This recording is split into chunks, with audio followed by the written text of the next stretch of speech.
there are various interesting things about the event. It is generally regarded as a landmark in British political history, in British Labour history, British socialist history.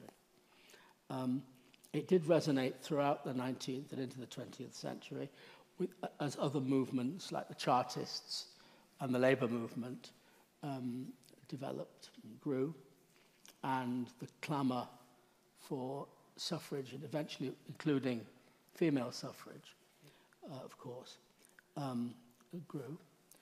One of the interesting things about the event itself, and I speak as a native of Manchester, is that lots of us who grew up in the Manchester area, and I grew up very close to where it actually happened,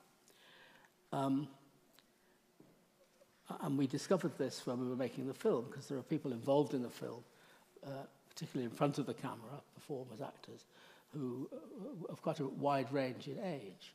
Many of us reported that we grew up really not knowing about the Peterloo massacre at all. Now, interestingly enough, that's not always the case.